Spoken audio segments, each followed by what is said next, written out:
नमस्ते प्रणाम भोजप्रिय भाई लोग के। बहुत खुशी के बात बा कि आज फिर हम लेके आइल बानी अवधेश भैया के गाना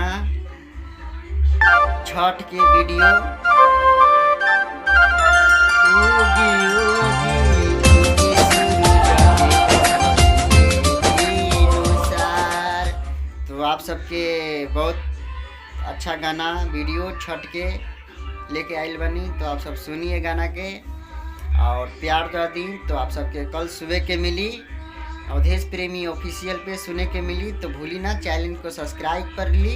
जो भी हमारे एनबी वीडियो देखा था भोजपुरी भाई लोग जितने भी हमारे अगर नहीं सब्सक्राइब किए तो हमारे चैनल को सब्सक्राइब कर लीजिए और लाइक कर लीजिए और दोस्तों में शेयर कीजिए। अच्छा लगे वीडियो तो कमेंट कीजिए। हाँ, तो आप सबके फिर से अवधेश भैया के बारे में बता देते हैं कि कल गाना बहुत अच्छा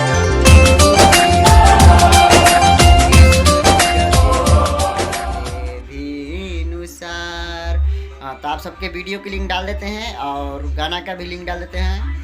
आप सब देखिए और पोस्टल भी डाल देते हैं। आप सब देखिए और जैसे सब गाना का प्यार दर देते हैं, जैसे ये भी गाना का प्यार दर दीजिए और चैनल को सब्सक्राइब कीजिए और लाइक कीजिए, दोस्तों में शेयर कीजिए। अच्छा लगे वीडियो तो कमेंट कीजिए।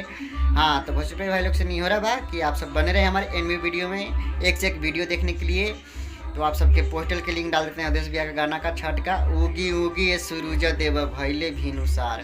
तो आप सबके सवेरे के 6:45 पे अवधेश प्रेमी ऑफिशियल पे मिली देखे के। तो आप सब जाएंगे भूली ना चैनल को सब्सक्राइब कर ली, लाइक कर ली और दोस्तों में शेयर करी वीडियो के। अच्छा लगी तो कमेंट करी। हाँ, तो आप सबके गाना कल सुबह के मिली अवधेश भैया के सुने के उगी उगी उगी सूरज देव भइले भिनुसार। तो आप सबके वीडियो की लिंक डाल देते हैं और देखिए और जैसे सब गाना का प्यार दे देते हैं जैसे ये भी गाना का प्यार दे दीजिए और चैनल को सब्सक्राइब कीजिए और लाइक कीजिए। जिसमें एक कल गाना रिलीज हुआ था लिया दिए बलम लाल दौरा। हाँ हाँ हाँ, इसे गाना का प्यार दर देते हैं छठ गाना का वीडियो। जैसे ये भी गाना का प्यार दर दीजिए उगी उगी उगी सूरज देव भइले भिनुसार।